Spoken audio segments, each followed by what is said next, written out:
The following podcast is an Embassy Row production.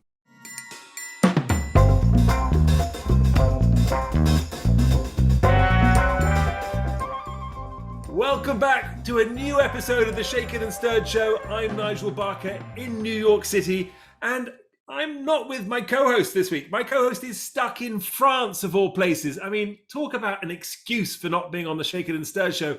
Although it turns out that this episode is a little different than other ones, inasmuch as we're going deep into tequila country, people. Yep, this is my episode. I own it. And if you are a Shaken and Stirred Show fan, you know that Tom, the snapper, is not a big tequila fan. So the fact that he's stuck in France and he sent me a picture with a beautiful sunset is really no surprise at all. In fact, he's probably just drinking his Burgundy right now, laughing at me, thinking, you know what, you can stick to your tequila yourself. But for all of you guys out there who love a good tequila, this is the episode for you.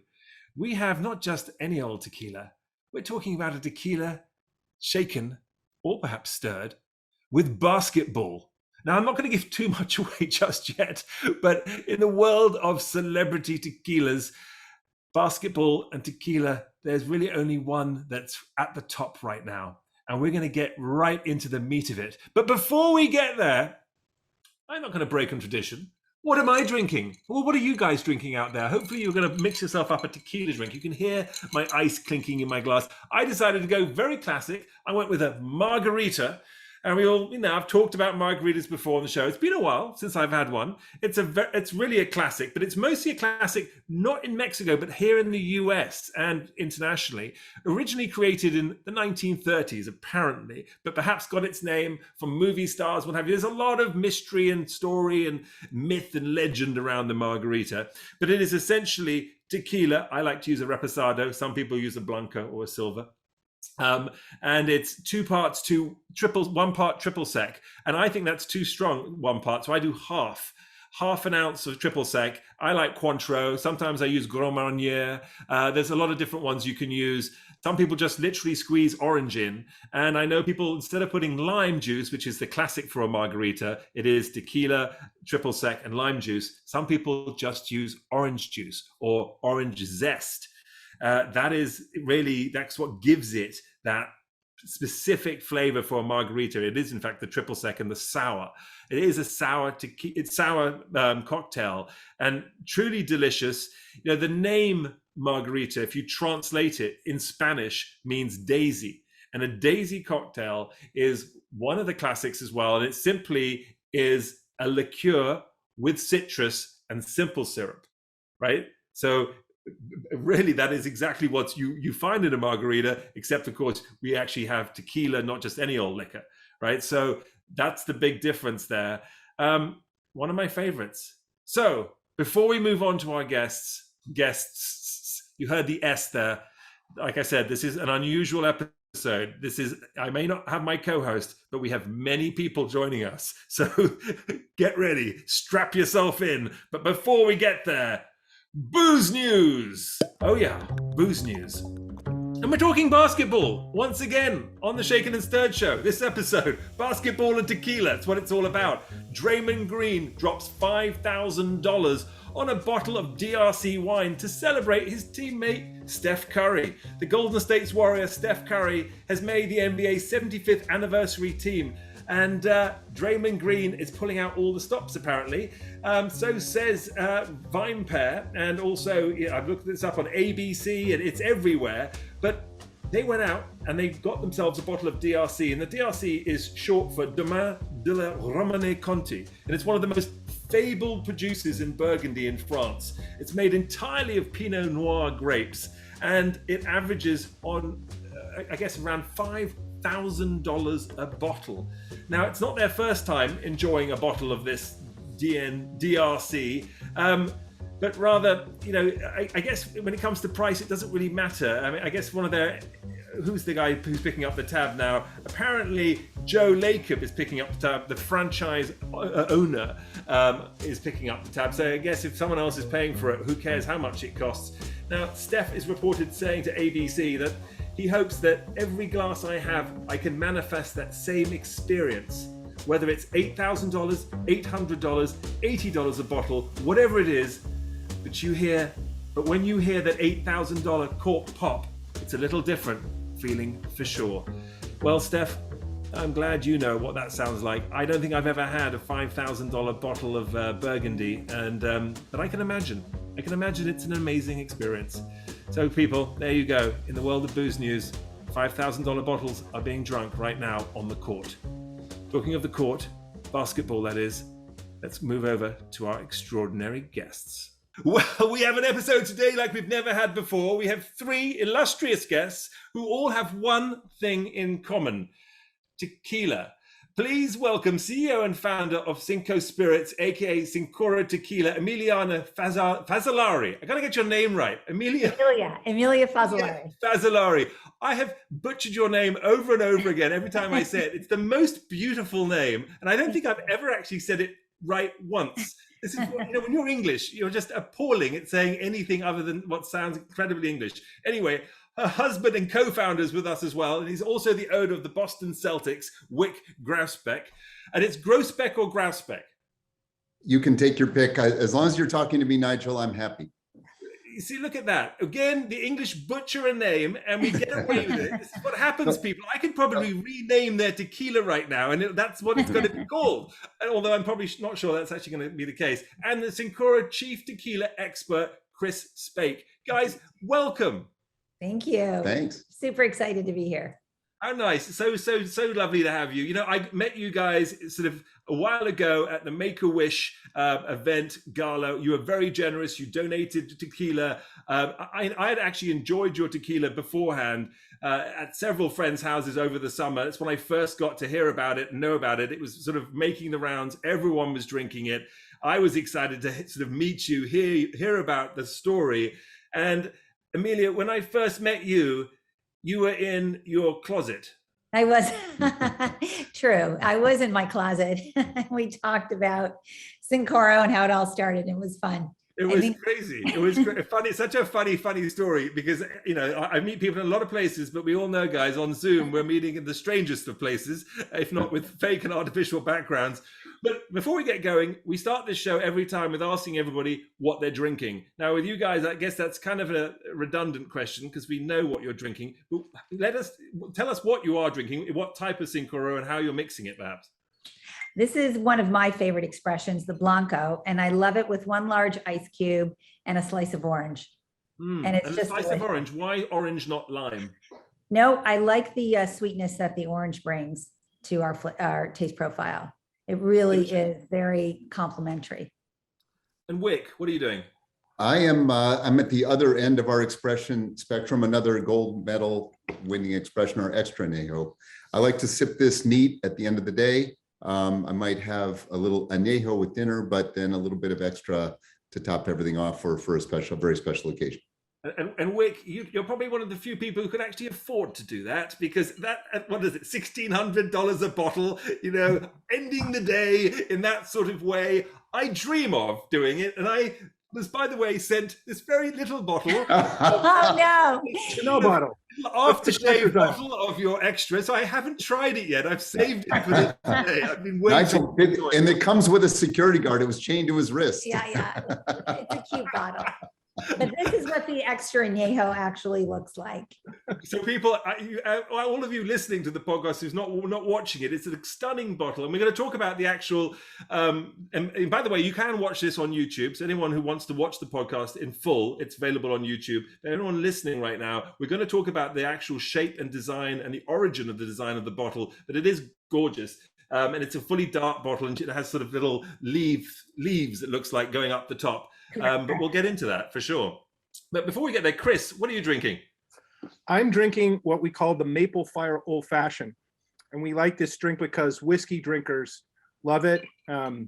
It's an old fashioned, and then it has a little bit of a tincture of maple syrup with some Fresno chilies that it's been soaked in, and then a couple dashes of Angostura bitters.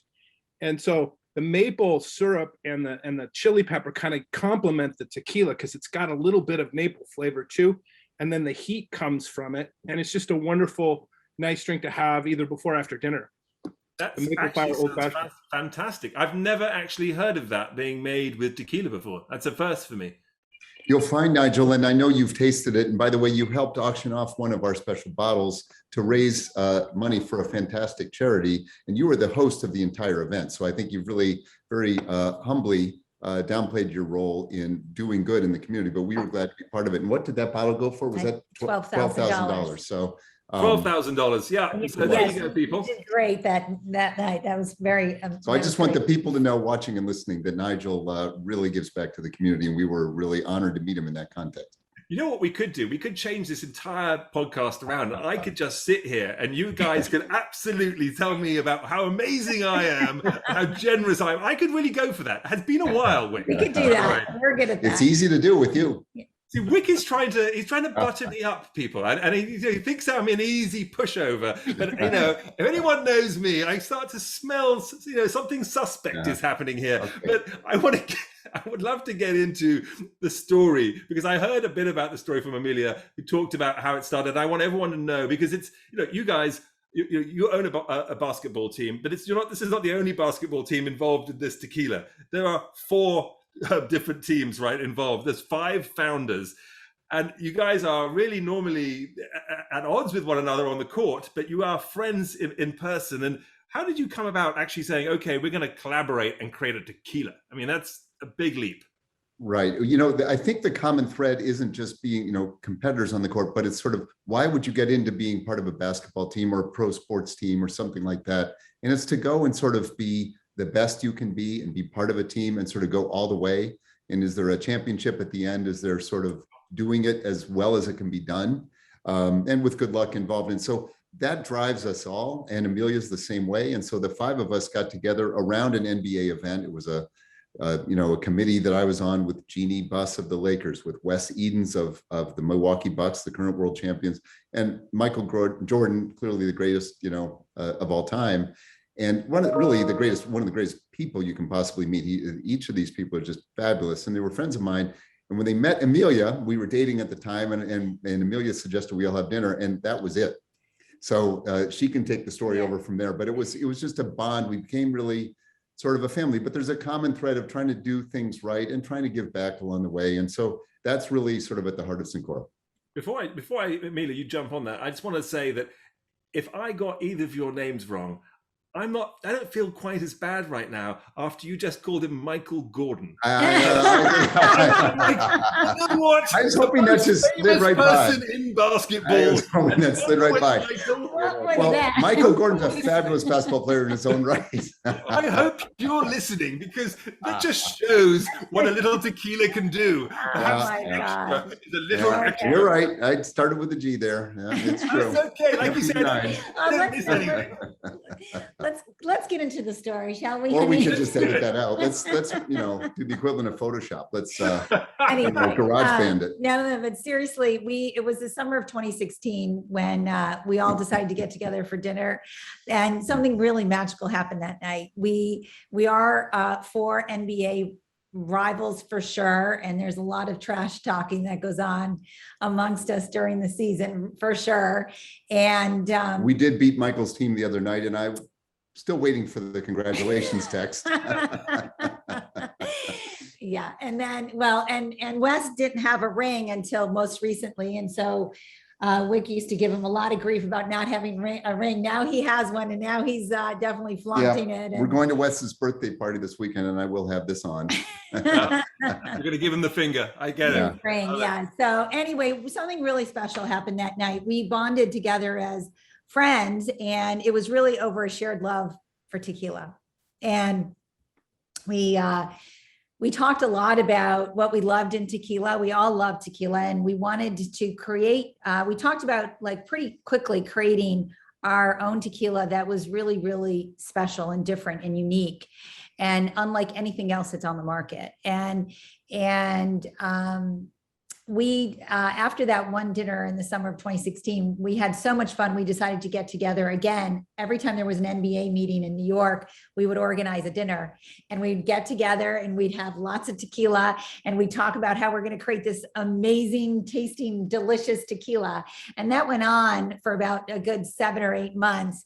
And so it really gave the team and the group an opportunity to bond together as one team. And so we had built this really special relationship based on, mutual respect and love for one another, and this goal of trying to create the most delicious tasting tequila. And we wanted something very, very specific. And so we set out to do that. Sorry to jump on you, but did you know a little bit? I mean, you said you wanted to create a very specific tequila. At that moment, I mean, everyone wants to make a special drink when they make a drink, right? Whenever it is, but it's hard, right? So what did you know what that was? Or did you just know you wanted to make it different? I'm just curious. We knew that probably the biggest characteristic that we started to focus on was the smoothness. We didn't want it to have that traditional agave burn. We wanted it to be very smooth on the palate. We wanted it to have a very long, beautiful finish, like a fine cognac or a bourbon. We wanted it to have a beautiful bouquet, a beautiful nose, and the aged expressions needed to have a gorgeous color. And those were really the 4 characteristics that we focused on. And so when we set out to do this, we found that it was quite challenging to get all 4 at the level that Wyc was talking about, the best. And so it took us 3 years, and we created over 1,000 tequilas, literally. And we would get together and sample a table full of tequilas, and we'd have usually 4 different samples for each expression. We'd have a spreadsheet. We'd rank them. We'd talk about them. We'd taste them, and we'd go back. And in fact, in the early days, we selected 4 of the most awarded distilleries in Jalisco to work with us. And one of them right away, I think we were just too high maintenance because it was. Well, they're challenging. We said we don't want what you've already made, and we're respectful of the traditions that go back centuries of tequila, but we're seeing tequila evolve in front of us, and there are very strict rules on how you make it, and it's all inspected. And there are ways that over 300 years, they've learned how to bring out different characteristics. But we wanted, really a new, but still authentically made. And so it's a challenge. And so. Right. And so we wanted to really work. It's not high maintenance so much as aspirational. It was very aspirational, and we wanted to create something unique. And by the way, I can't imagine that basketball legends and team owners are high maintenance at all. No, yeah. Purely aspirational. Purely. Podcast hosts, quite frankly, podcast hosts can be really the worst. Well, you're absolutely right there. We in this journey, we met some incredible people and formed some beautiful relationships with our partners in Mexico, our glass manufacturer and our distillery. And we worked together as a team with our distillery over a 3-year period to really perfect this very unique, approachable taste profile. And we felt when we landed it, we were at actually Michael's house at our last tasting, and we knew we had something really special that we liked, that the 5 of us liked. And we thought, this is good. We need to get a few more people on board with our taste profile and see if they like it too. And that's where we really started the journey of forming the company and meeting with distributors and select, putting our liquids into, submitting them into the competitions and seeing how that turned out, we were really excited to see that a lot of go ahead. I love it's like when Harry met Sally, when you have the couples together and they kind of nudge one another. It's sort of I'll have what she's having. Is that exactly? I'll have what she's having. Exactly. This is hilarious, and it couldn't be more perfect. One finishes off the other sentence and jumps in. It's brilliant. You mentioned thousands of tastings. Now, other than the fact that sounds incredibly fun, and I wish I could do that, is the fact that, with wine tasting, you smell it, you taste it, and you spit it. right? I'm assuming with 1,000 tastings, you were probably doing a bit of that, or were you not? You're looking like you said, the facial expression saying not so much, which a lot of spitting. We liked most of the ones we tasted, but no, we were methodical. We were very serious and very methodical about it. It was a lot of fun, but it's been, How do you taste it then, Emilia? I mean, if you're not spitting it out, and just to be practical here, surely, and I've spoken to a lot of people who've made a lot of alcohols in the past, and they do talk about how, obviously, in the tasting process, even if you are spitting it out, sort of towards the end, everything starts to taste rather good because you've drunk a few, and you're like, and tequila of all drinks, it's an upper, one of the few, and it's such a party, fun drink to have that. I would imagine that towards the sort of at the end of any day, you're probably thinking, oh, this ain't bad. This is pretty good. Well, we weren't tasting thousands at one point, right? We had a very select group, and it was, and Celia, actually, one of the proprietor of our distillery, ran through a very official tasting with us and taught us how to taste properly. There was some spitting. It just wasn't the predominant mode, but we tried to stay. But that is probably why it took 3 years. Well, there you go. And actually, you probably, that's the high maintenance. It wasn't so much high maintenance. You were just having too much fun. It was like, can we just do this tasting bit over and over again? Because it's actually really, a big part of the process. And Nigel, here's the thing. It is still fun. I mean, it's still fun for me to go to basketball games. It's been 19 years I've been with the Celtics. But it's still fun for us now, 5+ years into Cincoro. We went on a business trip the other day, and we went to Los Angeles and Las Vegas, and we called on a number of our biggest customers and just met people out there. And whenever you give anybody, last night I was with a group of friends, and some of them had, and we happened to have some Cincoro, some of them hadn't tasted it. It's so much fun to actually share it with people. I mean, this is work, but it is the most enjoyable work, kind of work, because there's something real at the heart of it, and it's to share with friends. Yeah, I'm good friends with Cindy Crawford. I've worked with her many times over the years, and obviously, you husband, too? That's interesting. Yeah. Yeah. Right. Never met her. Never met her. Right? No. Well, she obviously loves her tequila as well, and is well known to bring it with her everywhere she goes. And I mean, no matter where we've been in the country, in her green room or on set, or even if we go to a restaurant for dinner after whatever we've been doing.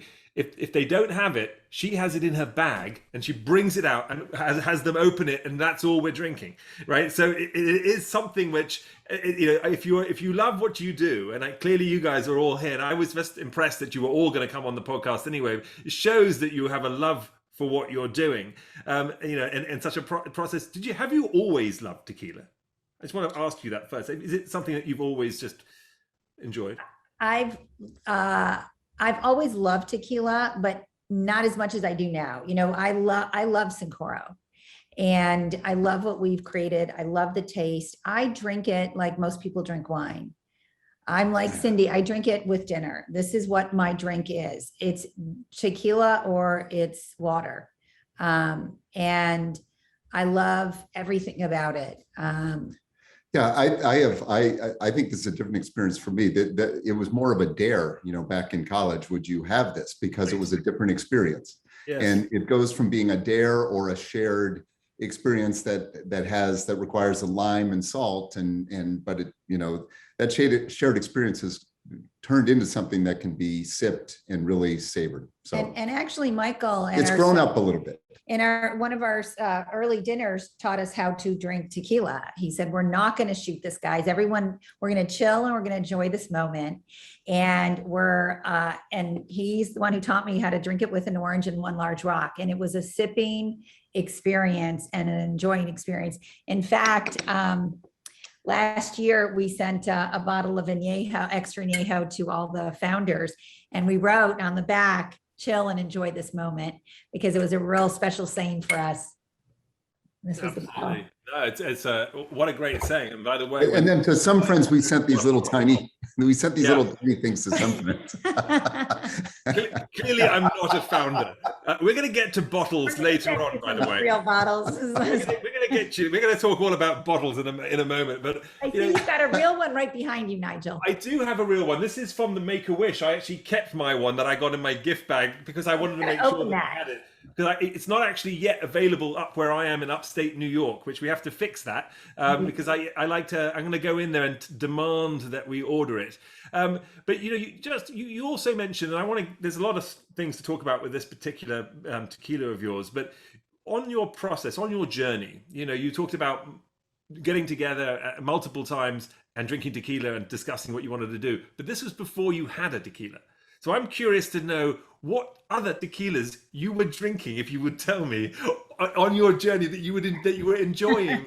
We're not going to share that. No, because we specifically said this is nice, but not what we want, not good enough in a sense. We would rather not share that. We would rather say that there you go. We're very respectful of other tequilas out there, and some of them we really think are quite nice and all of that. But on the other hand, we had to go spend 5 years trying to do something better. So that's a really backhanded compliment, Wyc, and I like that. It's very English of you. That's what we would say. There were lots of great, fantastic other tequilas. In fact, it was our drink of choice, but we decided to spend multiple years making it better. I think I am mostly English back there. There's a bunch of family names back there, but we settled on Grousbeck, so we're going with that. There you go. Well, it's a good name. And, you talk about tequila as well, sort of historically, and we all, I think every one of us, certainly people of our age, have a sort of a bad memory of tequila from back in the day.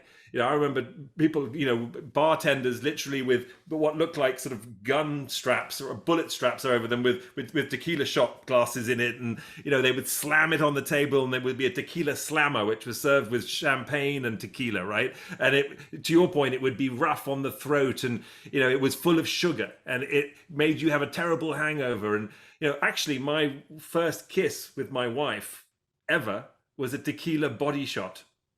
Right, which is when you lick the neck, put salt on it, put the lime wedge in the girl's mouth, then you take your tequila shot, you lick the neck, do the shot, and then take the lime out of her mouth.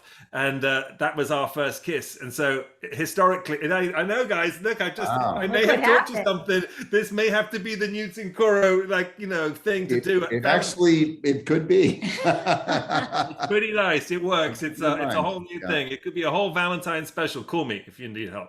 Anyway, but there's just there's a lot of stories and history around tequila.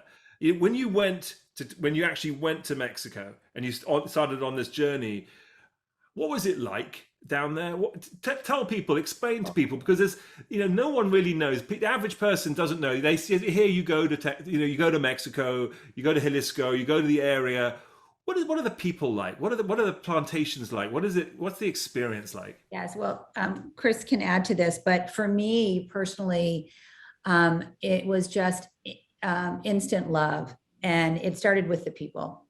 The people are just absolutely beautiful inside and out. They're warm and loving and open-hearted. We've become such good friends with our partners in Mexico. We go to family weddings. They invite us to, and they're, again, just very warm, open-hearted and fun and hardworking. And we have so much respect for the industry. It's just absolutely beautiful. And then when you look at where tequila comes from, the agave plant, it's gorgeous. I mean, Chris has been going down there many more years than I have been going down there and can speak to it as well. But there's a beauty for the industry. There's an appreciation for the craft. Our distillery is a very artisanal distillery. It's very small batch. And our master distiller takes such pride and joy in what he does. And he's been doing it for decades. And we fell in love. We fell in love with everything about it. Chris, is there a snobbery, Chris? Because I say that not in a negative, but in a way where there are so many people who have gone down there and there are a lot of brands out there which people have either slapped their name upon or it hasn't had the process that you guys spent years developing a tequila. It's a sort of rush to market type of scenario. Is there, perhaps snobbery is the wrong word, but is there a pride in the tequila business industry down there where they're looking to create really first class tequilas and tequilas like yours, which are not necessarily on the sort of lower end of the market at all. Yours is an expensive tequila and it tastes fantastic. But then when you go to buy tequila, still to this day, you do see tequilas retailing at but under $30 still, and around that price point. And so I'm wondering what the people actually in Mexico, how they feel about those types of tequilas, and whether there is we keep the best here. Like, if you go to France, they'll often keep the best wine there. They don't ship it out. Do you find that in Mexico too? I don't think it's really snobbery, but there's only a few distilleries, Nigel, that could really make this type of tequila. These barrels behind me are the barrel room where we age our tequila. And the way they age the tequila there gives us these colors and these flavors. And the way they make the Blanco tequila allows it to age this way. So I would say that, in Mexico, the tequilas are sort of separated between the really artisanal boutique ones, and the Mexicans, they love those just as much as we do. They have a little more access to them down there because there's more of them that don't even come across here.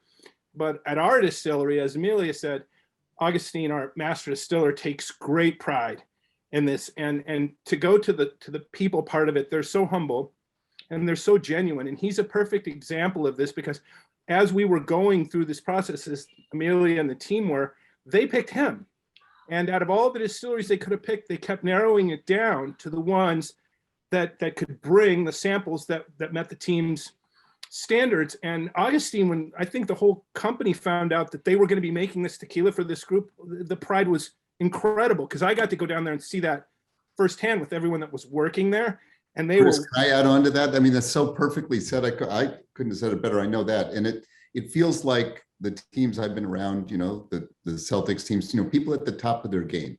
And you know it when you see it. And we've had some great players luckily come through, and I see them in the NBA, every night.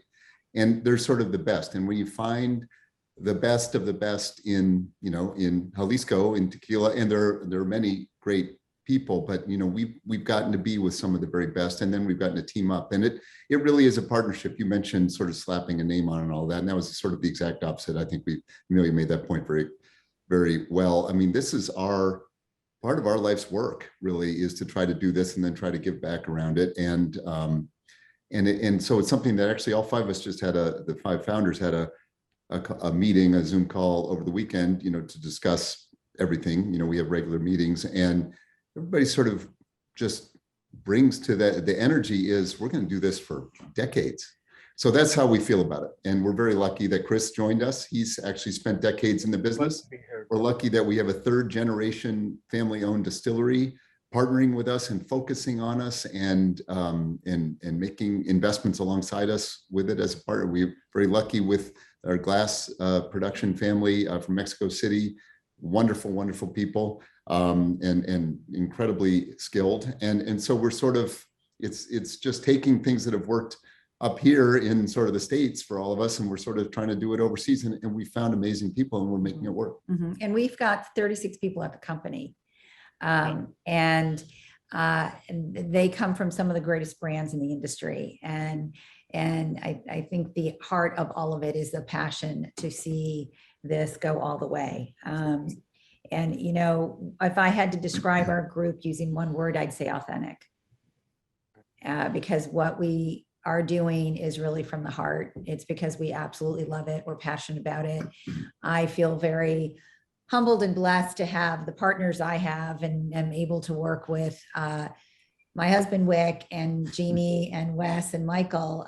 They're amazing, amazing partners, and they're very hands-on. They're very involved. In fact, Michael and I taste every single batch before we bottle. And so at this point, we're bottling every other week, practically. And so we'll do a FaceTime call and we'll taste the tequila and make a decision on it, go, no go, but it's a lot of fun. And we're also very innovative. We are innovating new liquids. We've been working, Michael and I have sort of taken the lead on creating the new liquid. We've been working on it for over a year now. We just got a sample that we're tasting through, and it's going to be really, really special. It will be a fifth expression. And we'll likely launch it next year sometime. And it's going to be completely unique, like nothing else. Will it come in a miniature bottle? No.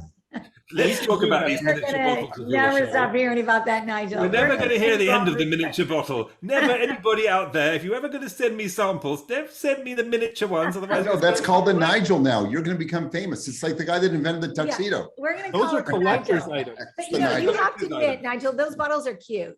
They are very cute. Collector's item. Again, for those of you who aren't actually watching this and just listening to it, it is literally like a bottle of sort of Chanel No. 5, but one of the sort of perhaps not even the parfum, the eau de toilette, because it's the bigger bottle, so it's And more it's about the diluted. same. It's about the same price, so that's a good analogy. And frankly, you're sort of an oversized. That's actually a normal size bottle. You're just making it look small. You know, Michael Gordon and I have a lot in common.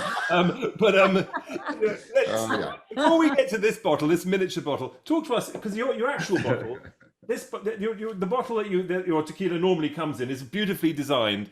Yes. Who designed it? What is it Yes. meant to be? Yes. Just give us a little talk about that. So our bottle is very unique.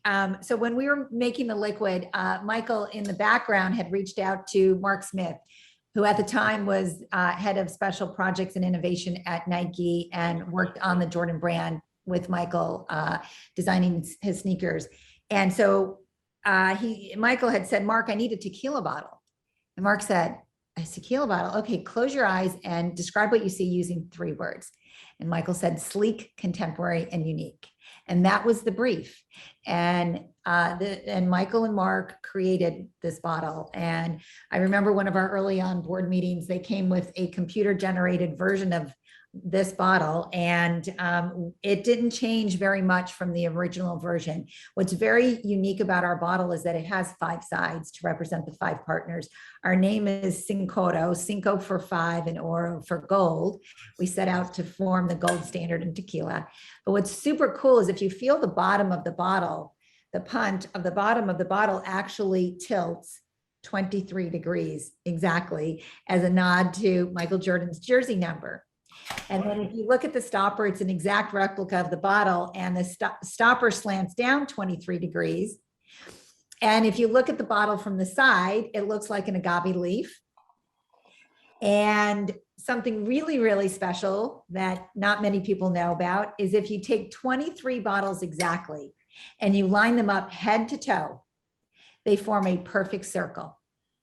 23 makes of these bottles lined up head to toe forms a perfect circle. And the diameter of that circle is the same as the tip-off circle in a center court on an NBA basketball court. Guys, this is what happens when you drink too much tequila. Oh my God. So Or someone not enough. clearly got OCD over there. All right. And decided to get really carried away. I thought that's what sort of happens when you drink, I don't know, when you smoke too much or something, but apparently this also happens with tequila. Interesting fact, Nigel, if you take 1 million of those little bottles and lined them up, you'd get to Albany, New York, from where you are. Thank you. It probably takes about 1 million of these bottles just to fill one, by the way. But anyway, what a story. I mean, that's such a sort of genius. I hope Michael paid a little bit extra for all of this to be around him and his number 23, for God's sakes.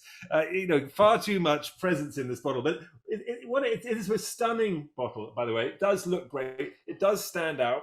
The height of it is magnificent as well.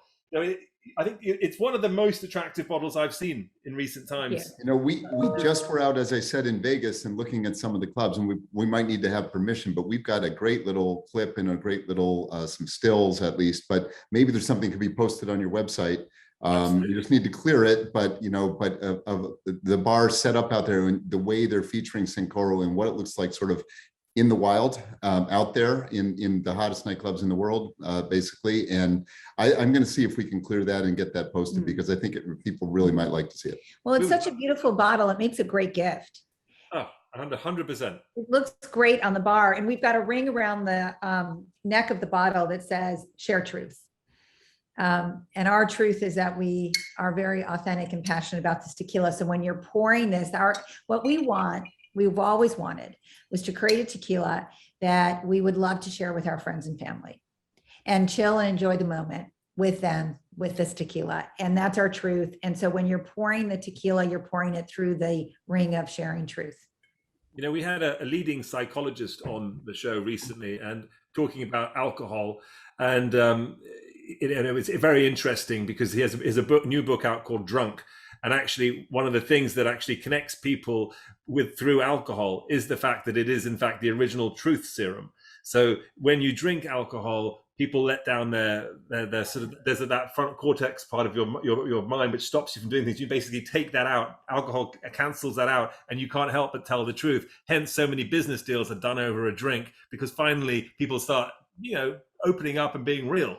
So it's a beautiful thing that you would have that written there. And it's Nigel, during the project, Emilia and I ended up eloping and going to Las Vegas, getting married. So this is all, We did. Truth be told. We did. And I did text our partners on the way to Vegas saying, we're getting hitched, come surprise Wyc. In 24 hours. In 24 hours, we planned it in 24 hours basically. And Michael couldn't switch his plans. I think he was out of town, and Wes was, I think, in the Middle East. And Jeannie said, I'm coming, can I bring some friends? And we said, sure. And so she actually ended up signing our marriage license. We've got the owner of the Lakers signing our marriage license. That is hilarious. Again, now the more I hear this story, the more first of all, there is a movie got to be behind this, because it's insane. But also, look what happens, people, when you dabble in tequila. You end up designing bottles under the number 23. You're eloping. You're all kinds of crazy going on over here, but wonderful stories all the same time. Let's get back to tequila, though, for a second. I'd love to know, because you talk about making this great tequila of yours. Chris, what makes a great tequila? I mean, is there a principle behind that? There's a few.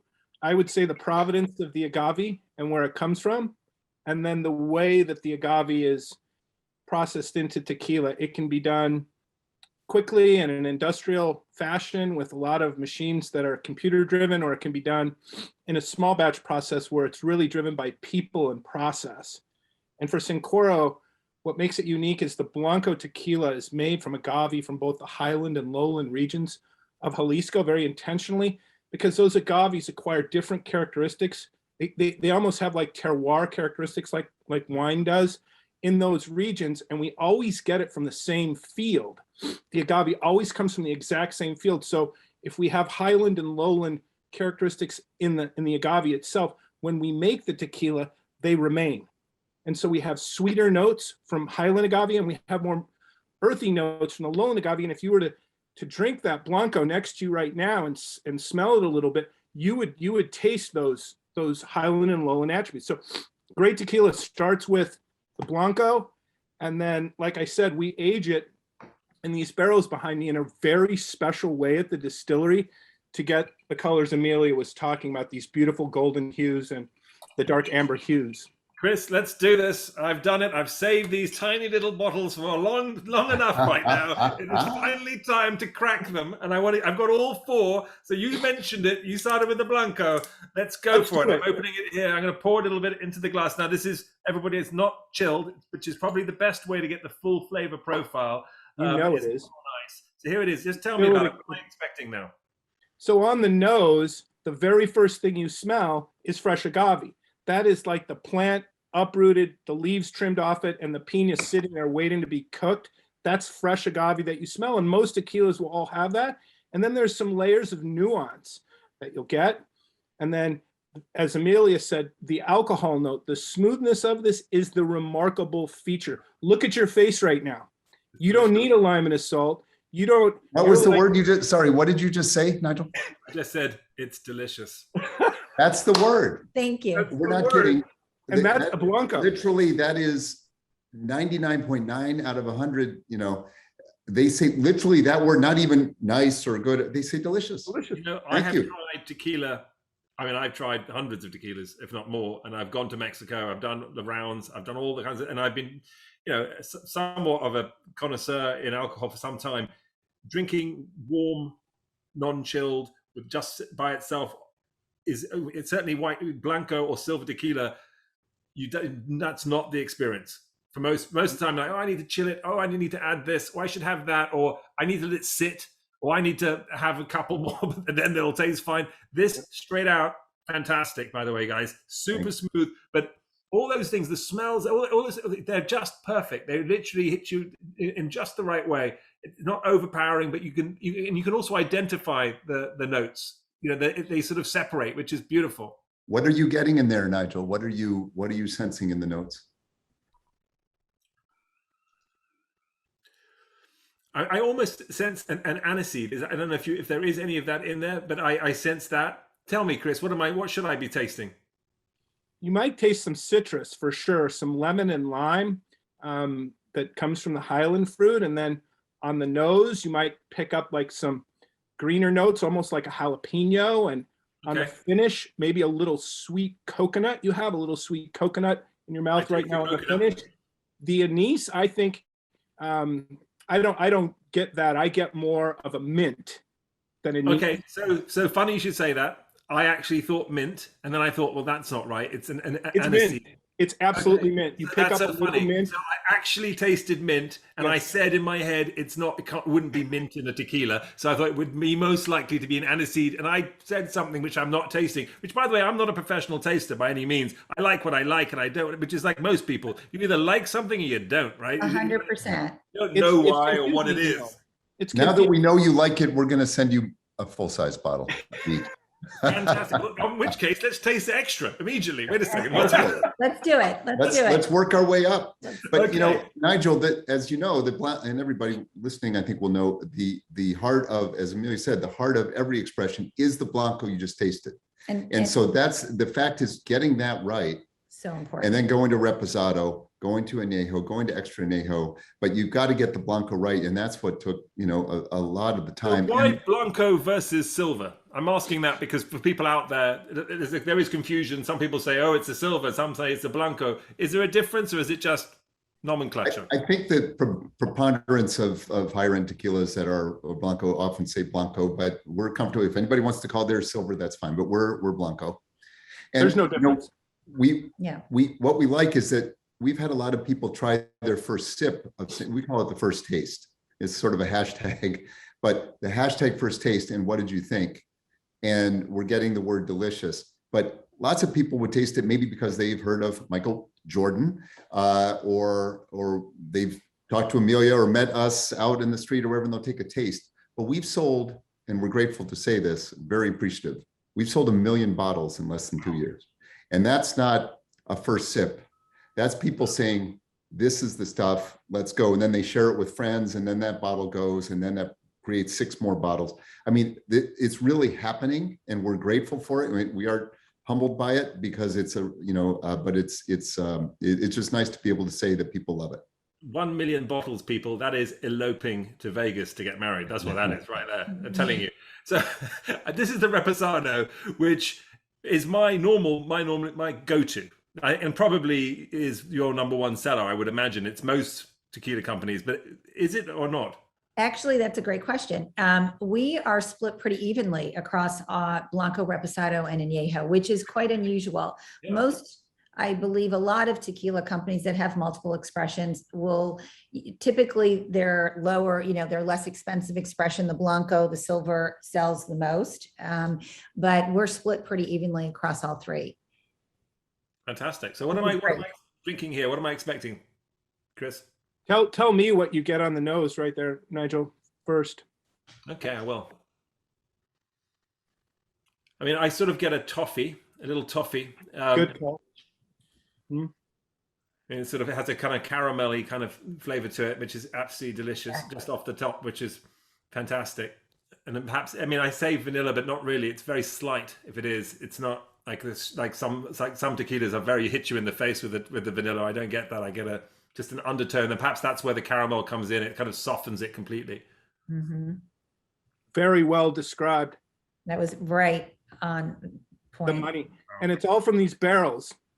These are Tennessee whiskey barrels, and so exclusively aging the Blanco tequila in a first-time used whiskey barrel is going to give us more of these spice notes that you just identified and more pronounced spice. So on the tasting it too, I do get a little bit of that spice that you mentioned, and it's hard to sort of, I don't know what exact spice it is, but whereas some tequilas are overly sweet, which I hate when that happens, when they are overly sweet, because obviously, therefore, you can't drink too much of it.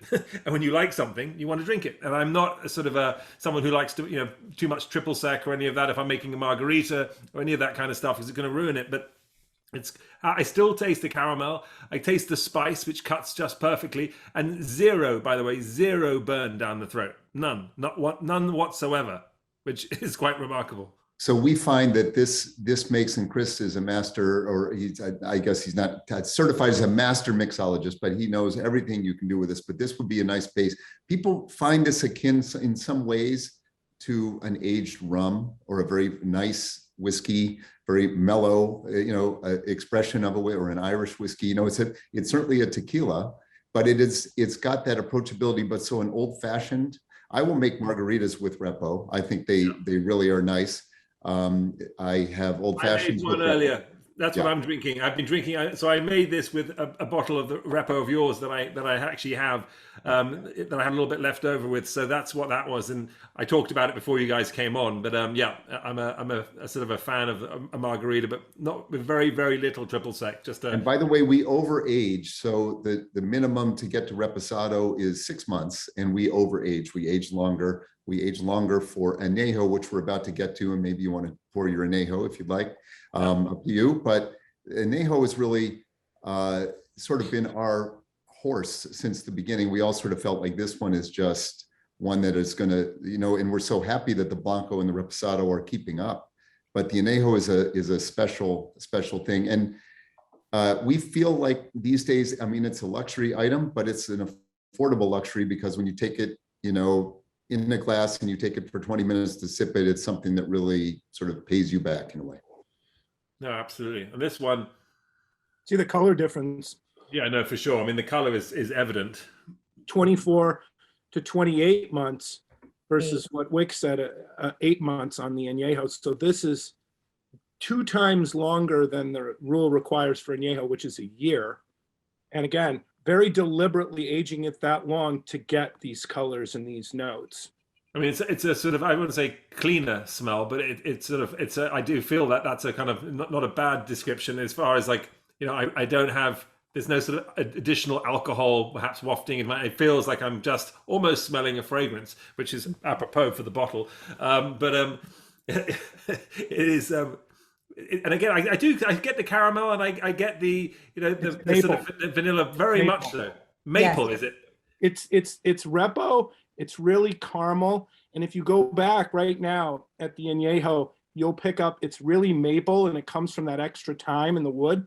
And then on the finish on these, as Emilia said, are so long. If you were to compare these to other tequilas in their price range right now, that's what you'd find the main difference of. They fall off in a couple minutes. This is like a fine cognac, and you might have a little dark cocoa on your palate right now.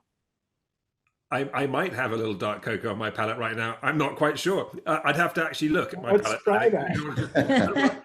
But what I can tell you right now is I am so shocked. I haven't tasted this before. Oh, it's so literally good. The first time I'm tasting it. And I will tell you, I'm literally salivating as I'm trying to talk to you. That's what I'll tell you, because it tastes sensational.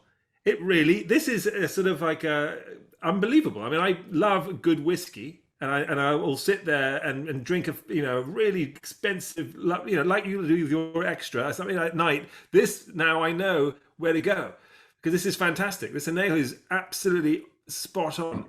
Beautiful. Now I understand why you say the others need to keep up. Because now that was our feeling at the beginning. And you know what's fun, Nigel? First of all, thank you for your generous comments. We know that you mean them and you're not just saying them, but we just appreciate your openness to learning a new tequila or family of tequilas. But imagine taking a bottle of this to a party, or giving it to a friend, or opening it together, or saying, you just got to try this. No, and lots of people will say, we don't drink tequila. We had a bad experience. That's like 30% of the people you talk to, they're like, oh, good for you. No interest. We have a good friend here in our neighborhood, and he's like, I drink, gin and tonic and white wine. That's all I'm ever going to drink. It's been 40 years. I have 40 more years to go. And by the end of the night, he said, that's it. I'm Cincoro añejo for the rest of my life. We took him from gin and white wine. But sharing this with people it was Michael's vision in the beginning, and we were sharing it amongst ourselves, and that's what can you imagine like having someone have a first taste?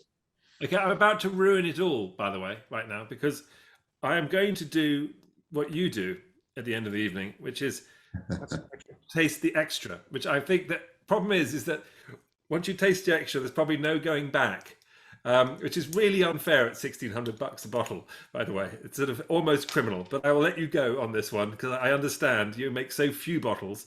I'm going to just dab it on my wrists, I think, and perhaps just smell it. You know what? You can put it on your wife's neck and lick it off. There you go. No Absolutely. lime required. No lime required. Absolutely no salt required either, by the way.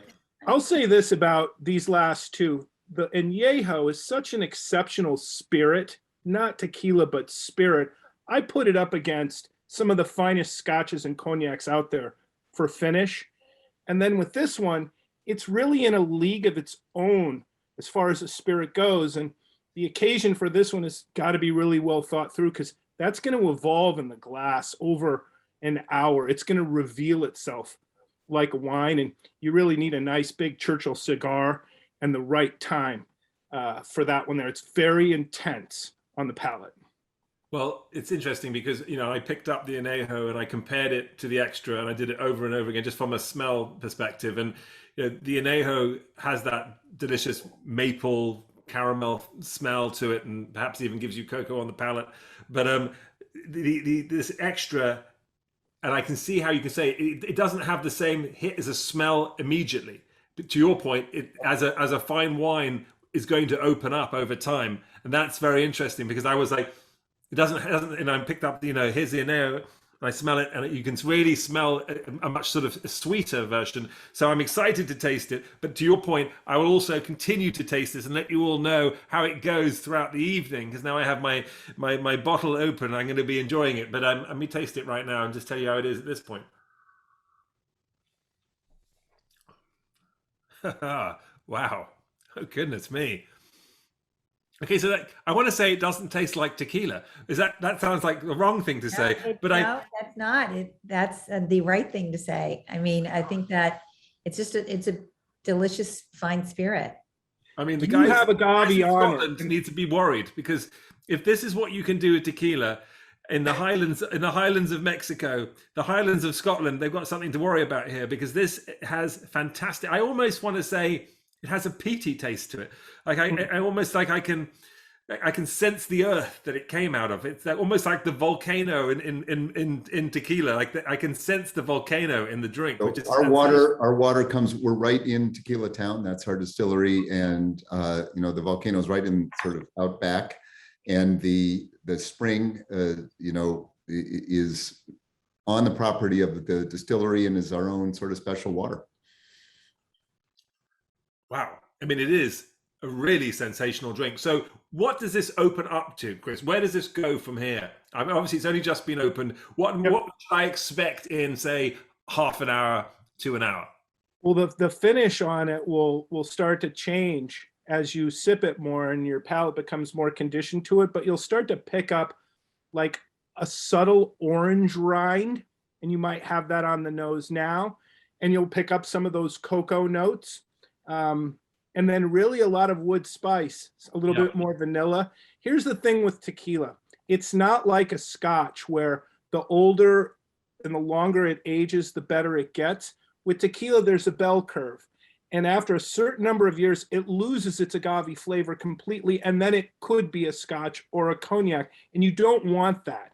And so the art of the master distiller is to blend these together after a certain age where we have the subtlety of the agave left and we have just the amount of wood. It's a real balance to get anything this old in tequila to taste right. That's why there's so little of it.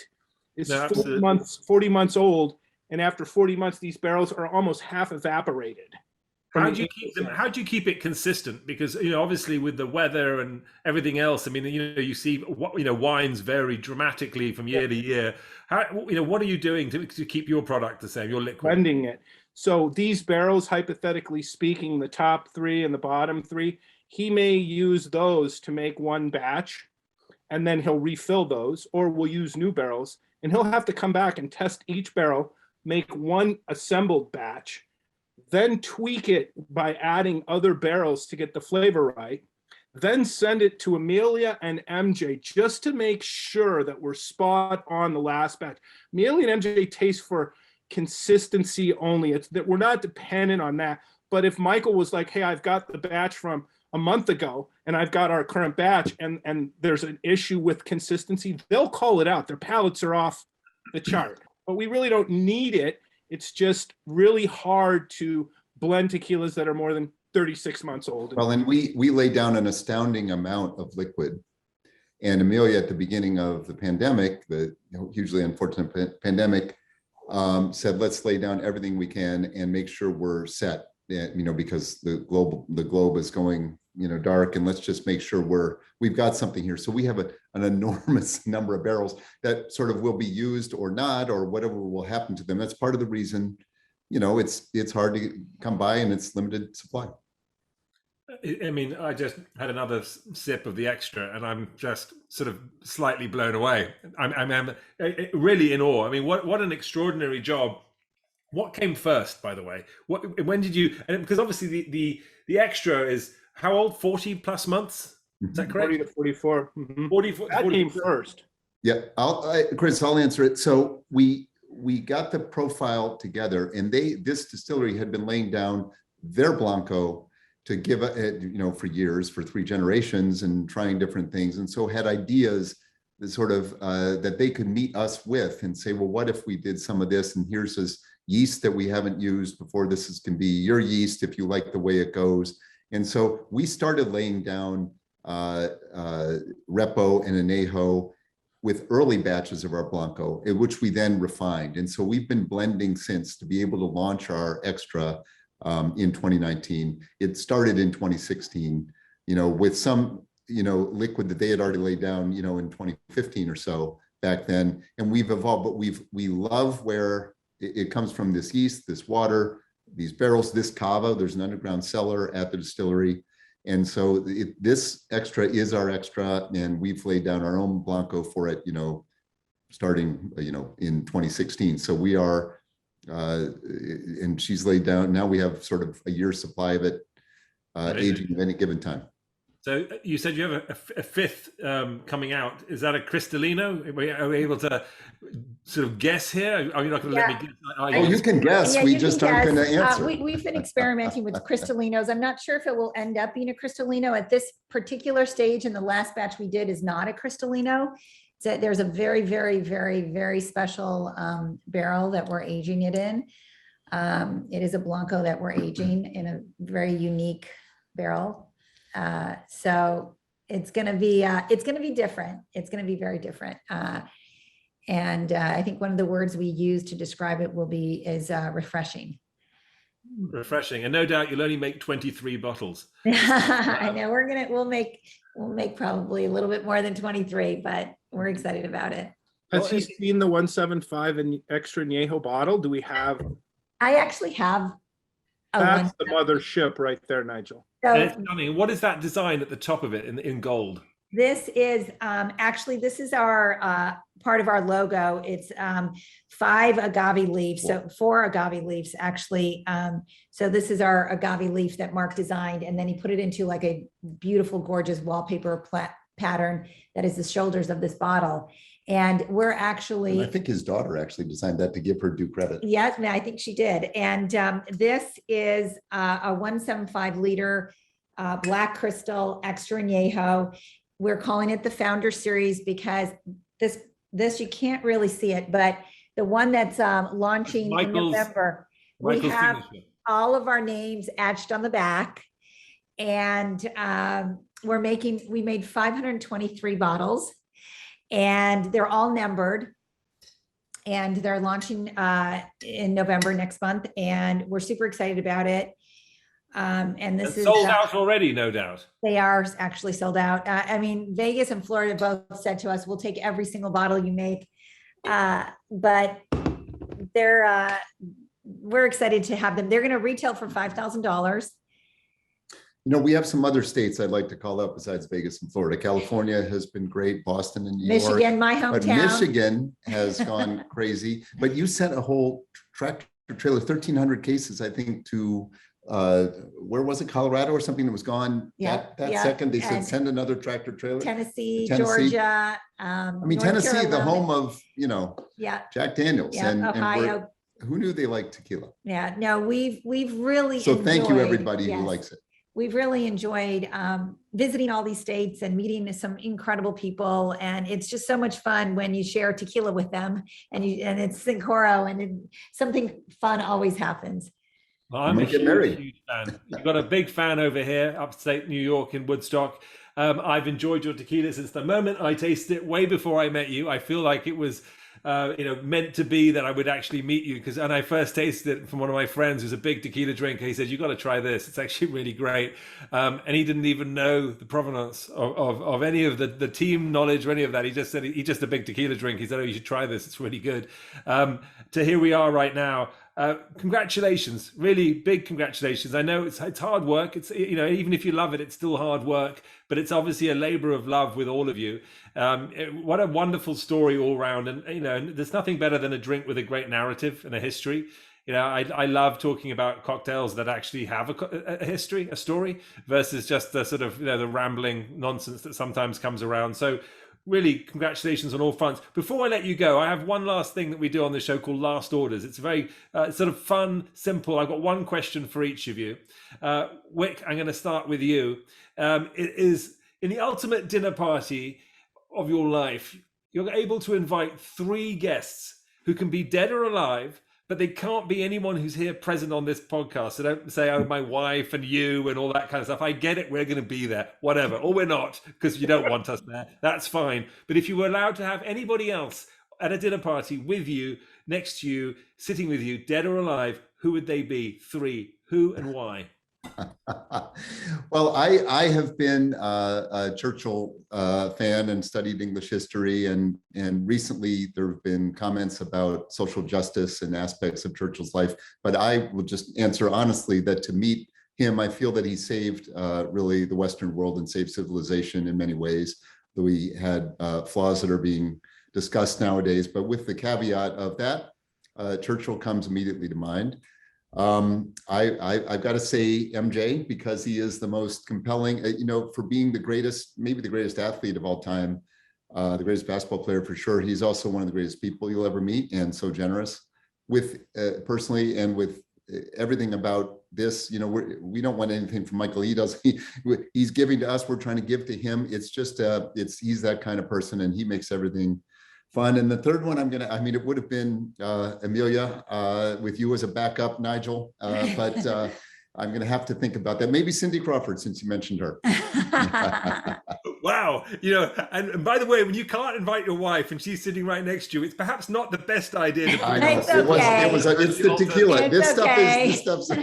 She seems like a cool woman. I really am going to regret that. But, You probably are, but I this entire time have been thinking just how extraordinarily trusting a man you are to trust your beautiful wife with MJ, by the way, drinking away throughout, trying everything. I was like, my goodness, this guy must know his wife incredibly well, but I'll leave it there. She is a complete free bird, and she does whatever she wants, and she's chosen to be with me. And so we are, it's wonderful. I love it, and he's going to forgive you now because you invited him to you at this private dinner party, with Churchill. He's going to love this. Exactly. I think it's going to be sensational. Chris, you're next on the chopping block. What is the one liquor you think deserves to either be discovered or have a resurgence? Discovered or have a resurgence. Well, I like mezcal, and it's in our family, and it's a category that's coming along. And so I would love it if people discovered mezcal. And then I also like single malt scotches a lot. That's my other hobby. So there's some single malt scotch distilleries that are out there that have very rare amounts, and I would say those would also be on my list. And now that you mentioned mezcal, have you just given away what the new Cincoro is going to be? No. No, very quickly, that was no. So no, that's not what it's going to be, people. It's mezcal has to be made in a totally different place in a totally different way, and we're not going there. This is Yeah, we're not right now. No, That's not right okay. now. You don't have to defend yourself that hard. It's okay. Now protest us too much. It's all good. Maybe at some point, but not right now. Thank you, Nigel. Absolutely. Okay, final question, and it's the ultimate question we asked every single person on the show. This is what we always end with. Emilia, shaken or stirred? Stirred. And why stirred? Because I don't know. I just don't want to shake it. I think this is just so special. I would just like to stir it very gently because it's just that special and it shouldn't be shaken up. Oh, what an answer. What an answer indeed, people. And I wasn't even talking about her drink. But there you go. It all boils down to tequila at the end of the day, whether you're a shaker in life or a stirrer in life. Everybody out there, check out Cincoro. It is fantastic. And if you can get your hands on the extra, then call me up and I'll come round and drink it with you. If you've actually managed to get a bottle that's bigger than an aftershave bottle, also call me because I'm sort of, after one of those as well. Really, congratulations. I can't wait to see what's coming next. Send my best to MJ or MG or whatever we're calling him now. And what fabulous guests you've been. I've never had 3 people on the podcast. I never let anything go. So I'm going to remind you of all these things forever. And I never forget anything either. But what a pleasure. Wyc, Emilia, Chris, thank you so much. Thank you. Thank you. It's Thank been you, all mine. fantastic. Thanks again, Wyc and It was Emilia. great. Thanks so you. much. Bye. Bye. Bye. Thank you very much for listening. That is Shaken and Stirred. We will be back next week with another podcast and another fantastic guest. And stay safe. See ya.